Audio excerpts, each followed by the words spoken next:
Hello friends, Radhe Radhe. तो दोस्तों, मेरा न्यू केक बेकरी का सेटअप तो आपने देख ही लिया होगा। अगर नहीं देखा है तो मेरे चैनल पर विज़िट कीजिए, कल ही मैंने अपलोड किया है। और दोस्तों, नया सेटअप लगाते ही मेरे पास आया चॉकलेट केक एनिवर्सरी का ऑर्डर। और ये देखिए, ये बनाया मैंने एनिवर्सरी स्पेशल चॉकलेट केक।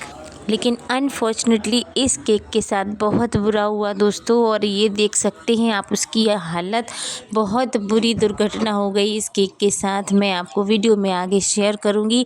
यहाँ तक कि इसके अंदर ये फायर कैंडल तक इंसर्ट कर गई। क्या हुआ होगा, प्लीज़ आप इस वीडियो को ज़रूर देखिएगा।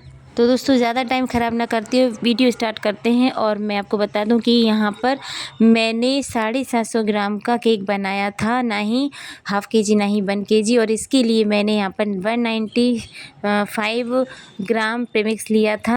और अगर आपको नेट हाफ़ के जी का बनाना है तो आप 150 से 160 के बीच ही प्रीमिक्स लीजिए। और क्योंकि उसमें गनाश, चोको चिप्स सब कुछ यूज़ होता है, इसलिए वेट ऑलरेडी उसमें बढ़ जाता है। तो यहाँ पर आपको प्रीमिक्स कम ही लेना होता है। चलिए, मैंने केक रख दिया गैस पर बेक होने के लिए। और अब मैं यहाँ पर आपको बताती हूँ कि चॉकलेट गनाश कैसे बनाना है। तो इसके लिए सबसे पहले आपको चॉकलेट कंपाउंड लेना है। डार्क चॉकलेट कंपाउंड लिया है मैंने। और यहाँ पर इसको मैं ग्रेट करूँगी या छोटे छोटे पीसेस में कट कर लूँगी नाइफ़ की हेल्प से। चलिए दोस्तों, तब तक मैं आपको बताती हूँ कि मुझे ये केक ऑर्डर कैसे मिला। तो ये मेरी परमानेंट क्लाइंट हैं और इनके यहाँ जो भी बर्थडे सेलिब्रेशन होता है, एनिवर्सरी सेलिब्रेशन होता है, सारे केक्स मेरे से ही ये बनवाते हैं। तो मेरे पास कॉल आया था कि दीदी आप एक छोटा सा केक बना दीजिए, ना ज़्यादा बड़ा ना ज़्यादा छोटा, बीच का बना दीजिएगा और एनिवर्सरी स्पेशल बना दीजिएगा। उनकी मॉम डैड का एनिवर्सरी था। तो साथ ही मेरे सेटअप का तैयारी भी चल रहा था। साथ साथ में देखिए, मेरा पूरा सेटअप भी तैयार नहीं हुआ था और मैं इसी बीच केक बनाने लगी थी।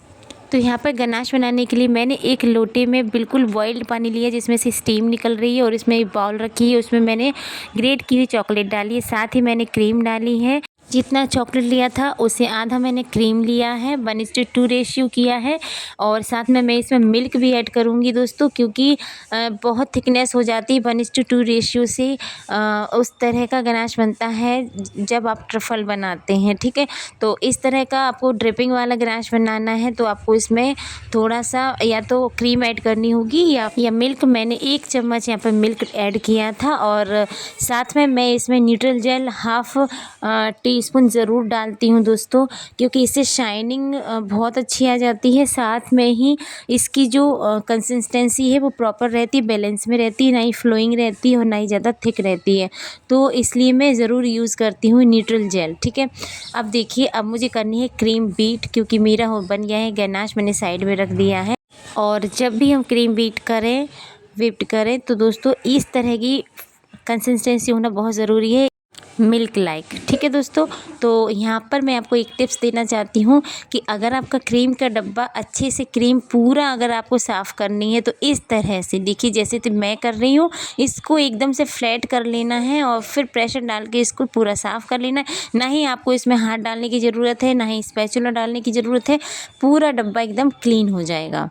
बस अब मुझे थोड़ी सी क्रीम कम लग रही थी, इसलिए मैंने दूसरे डब्बे में से निकाल ली है। और अब आपको मैं एक टिप और साथ में देना चाहूँगी कि अगर आपका डब्बा इस तरह से ओपन हो गया है तो आप किस तरह से उसको दोबारा फ्रीज़र में रख सकते हैं। इस तरह से आप इसको स्टेपलर करके दोबारा फ्रीज़र में रख सकते हैं, या फिर आप पिनअप कर सकते हैं, क्लिप लगा सकते हैं, कुछ भी, बस उसको आप क्लोज़ करना है, बंद करना है।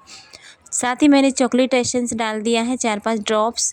और अब मैं बीटर की हेल्प से बीट करूँगी क्रीम को। और ये 300 वाट से ज़्यादा का बीटर है, या फिर 300 वाट का ही लेना है आपको। इससे ज़्यादा का मिल जाए तो और अच्छा है। और ये मेरा 2 साल से चल रहा है, मैं 2 साल से केक बना रही हूँ, अभी भी प्रॉपरली वर्क कर रहा है। तो दोस्तों 5 मिनट हो गए हैं और 5 मिनट में क्रीम बीट हो जाती है प्रॉपरली। इसमें 3 स्पीड होती हैं, 1 2 3। और आपको लो से हाई स्पीड तक बीट करना होता है। पहले आपको 2 minute first speed, 2 minute second speed, और लास्ट 1 से 1.5 मिनट आपको थर्ड स्पीड पर बीट करना होता है। और पूरे 5 मिनट बाद आपकी क्रीम बीट होकर रेडी हो जाती है और स्टेप पिक्स वाली क्रीम बनकर रेडी होती है, ये देखिए। और बस अब मेरी क्रीम परफेक्टली बीट है और अब मैं इसको फ्रीज में रख दूँगी। चलिए तब तक मैं आपको दिखा दूं कि मेरा जो केक स्पॉन्ज है वो एकदम रेडी है और ठंडा भी हो गया है। और इसको 25 से 30 मिनट लगते हैं बेक होने के लिए। मैं गैस पर बेक करती हूँ और ये देखिए कितना परफेक्ट बेक हुआ है और ये ठंडा भी हो गया है। अब मैं इसको कट करूँगी। तो सबसे पहले टॉप लेयर आप थोड़ी सी आप निकाल दीजिए। और मेरा कभी भी ज़्यादा डोम शेप नहीं आता है, मुझे ज़्यादा इसकी लेयर नहीं निकालनी होती है। डोम शेप नहीं आना चाहिए दोस्तों। अगर आता है तो आप मुझे कमेंट करके ज़रूर बताइए, मैं आपको उसको रीज़न बताऊँगी कि किस तरह से डोम शेप बनता है और ना बने इसकी मैं बेकिंग टिप्स आपके साथ शेयर करूँगी। अब मैं बना रही हूँ शुगर सिरप, क्योंकि मैं चॉकलेट केक में शुगर सिरप ही यूज़ करती हूँ और अदर केक्स में मैं क्रश और पानी के मिक्सचर से ही सोक करती हूँ। तो यहाँ पर मैंने 3 लेयर कट कर ली है। पहली लेयर में रख रही हूँ, इसको अच्छे से सोक करूँगी और इसकी मैं फ्रॉस्टिंग करूँगी। फ्रॉस्टिंग के लिए मुझे इसमें क्रीम के साथ गनाश भी यूज़ करना है। आप चाहें तो क्रीम के साथ ही गनाश मिक्स कर सकते हैं। तो दोस्तों मुझे एक कमेंट करके और बताइए कि इस तरह के सेटअप में, यानी कि सामने से जब मैं दिख रही हूँ तो आपको ये अच्छा दिख रहा है, अच्छा लग रहा है, या पहले अच्छा लगता था जो सिर्फ़ और सिर्फ मैं केक पर फोकस करती थी। यहाँ पर मैं खुद दिख रही हूँ तो मैं इसलिए आपसे पूछना चाहती हूँ कि मैं इसी तरह से वीडियो बनाऊँ या पहले की तरह वीडियो बनाऊँ जिसमें मैं ना दिखूँ। तो मुझे कमेंट करके ज़रूर बताइए। तो चलिए दोस्तों, अब तीनों लेयर मेरी अरेंज हो गई हैं और अब मैं इसकी क्रम कोटिंग करूँगी। ये देखिए, ये क्रम कोटिंग कर रही हूँ मैं, क्योंकि जो साइड में क्रीम लगी होती है उसको अच्छे से सेट करना होता है, क्रम्स बाहर ना निकलें और हमारे केक का शेप भी अच्छे से आ जाए। और बस मैंने इसको केक बोर्ड पर निकाल के रख दिया है, फ्रिज में भी सेट होने के लिए रख दिया था और क्रीम को भी मैंने फ्रिज में रख दिया था। तो जब हम क्रीम से वर्क करते हैं तो क्रीम को बाहर निकाल कर इसको अच्छे से स्मज कर लेना चाहिए, स्मूथ कर लेना चाहिए। अगर ज़्यादा हार्ड हो रही है तो उसमें आप कुछ ड्रॉप्स वाटर की भी मिला दीजिए, ये भी मैं पहले बता चुकी हूँ। ये छोटी छोटी बेकिंग टिप्स बहुत काम की होती हैं दोस्तों। मैं भी ऐसी गलतियाँ करती थी, मैं डायरेक्टली निकाल कर कब वर्क करने लगती थी क्रीम से तो स्मूथनेस नहीं आती थी, प्रॉपरली डिज़ाइन नहीं बनता था, जो भी हम डिज़ाइन बनाते थे अच्छा नहीं दिखता था। तो बस इसका यही रीज़न था कि आपकी क्रीम बिल्कुल हार्ड हो चुकी है, फटी फटी सी है, तो आप उसको अच्छे से स्मज कर लीजिए थोड़ी सी वाटर की ड्रॉप्स डालकर। ठीक है दोस्तों, और अब मैं इसकी आइसिंग कर रही हूँ पैलेट नाइफ़ की हेल्प से। अब मैं इसको आपको सामने से भी दिखाऊंगी, यानी कि पास से दिखाऊंगी जूम करके, ताकि आपको अच्छे से दिख जाए कि केक की आइसिंग और फिनिशिंग किस तरह से होती है, जैसे कि मैं पिछले वीडियोज़ में दिखाती थी। ऐसा नहीं है कि सब कुछ मैं दूर से ही दिखाऊं आपको। ये देखिए, अब मैंने यहाँ पर कैमरा रख लिया है बिल्कुल पास में और अब मैं इस स्क्रैपर चला रही हूँ ताकि आपको अच्छे से दिख जाए कि मैं किस तरह से इसकी आइसिंग कर रही हूँ। ये देखिए, पैलेट को मैं बाहर से अंदर की तरफ ले जा रही हूँ ताकि इसकी आइसिंग प्रॉपरली फिनिशिंग हो जाए। तो दोस्तों, जो मैं वीडियोस बनाती हूँ वो सिर्फ आप लोगों के लिए बनाती हूँ, और अगर मैं ऐसा करूँ कि आपको ही समझ में ना आए तो मेरे वीडियो बनाने का कोई मतलब नहीं है। इसलिए मैं आपसे पूछती रहती हूँ कि आपको मेरे वीडियोज़ में क्या अच्छा लगता है, क्या नहीं लगता, वो भी आप बताइए ताकि मैं उसमें इम्प्रूवमेंट कर सकूँ और मेरे वीडियो से आप सभी कुछ ना कुछ सीख कर ही जाएं। और ऐसा नहीं कि सीख कर ही जाएं, हो सकता है आपके कुछ टिप्स मेरे काम आ जाएं। तो प्लीज़ अपने भी एक्सपीरियंस मेरे साथ शेयर किया कीजिए। तो चलिए दोस्तों, अब मेरा गनाश भी रेडी है। ये थोड़ा सा थिक हो गया था, मैंने थोड़ा सा इसको लोटे के ऊपर रख दिया बाउल को, तो ये फ्लोइंग कंसिस्टेंसी में आ गया है। और इतना ही कंसिस्टेंसी प्रॉपर है, ये फ्लोइंग होना चाहिए, लेकिन इतना फ्लोइंग भी नहीं होना चाहिए कि जैसे ही आपने डाला वो तुरंत की तुरंत नीचे फैल गया और केक बोर्ड से भी बाहर निकल गया। ना ही इतना थिक होना चाहिए कि उसके ऊपर डालते ही वो जम जाए और उसको अच्छे से स्प्रेड नहीं कर सके। तो कंसिस्टेंसी का इसमें ध्यान बहुत रखना होता है। ये देखिए, फ्लोइंग तो है लेकिन ये नीचे जाके नहीं बह रहा है, तो इतना कंसिस्टेंसी आपको रखना है गनाश की। और धीरे धीरे आपको पैलेट चलाकर इस तरह से इसको कवर करना है। आपको इसमें पैलेट बिल्कुल ही लाइट हैंड से चलाना है। अगर थोड़ा सा भी आपने प्रेशर डाल दिया तो आपकी क्रीम गनाश के साथ मिक्स हो जाएगी और फिर वो पूरा केक खराब हो जाएगा। तो इस पर आपको जो शाइनिंग दिख रही है गनाश की, वो न्यूट्रल जेल से आती है दोस्तों। वैसे भी आती है पर इतना शाइन, कुछ एक्स्ट्रा ही शाइन आ जाती है न्यूट्रल जेल से, इसलिए मैं ½ टीस्पून इसमें न्यूट्रल जेल ऐड ज़रूर करती हूँ। चलिए दोस्तों, अब पाइपिंग बैग में मैं इस क्रीम को भरने वाली हूँ।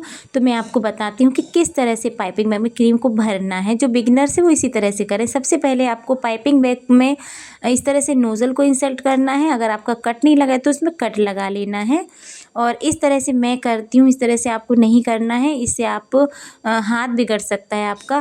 तो आपको क्या करना है, एक गिलास लेना है और गिलास में इस तरह से पूरे पाइपिंग बैग को अच्छे से रख देना है, और इस तरह से उसमें क्रीम भर देना है, और बस पाइपिंग बैग को गिलास से बाहर निकाल लेना है। ये देखिए, इस तरह से बहुत इजी होता है। तो दोस्तों, जो बिगिनर्स हैं, जिनको दिक्कत आती है पाइपिंग बैग में क्रीम भरने में, तो आप इसी तरह गिलास का यूज़ करें।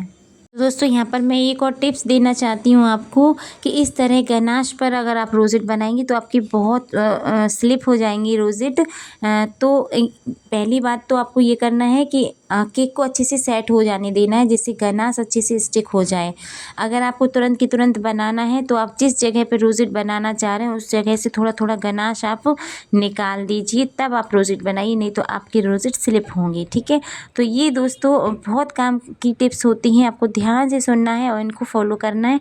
और ये डिज़ाइन मैंने कंप्लीट कर दिया है। हाफ सर्कल पर नीचे तक मैंने रोज़ेट बनाए, फुल कवर कर दिया है। कितना प्यारा लग रहा है डिज़ाइन।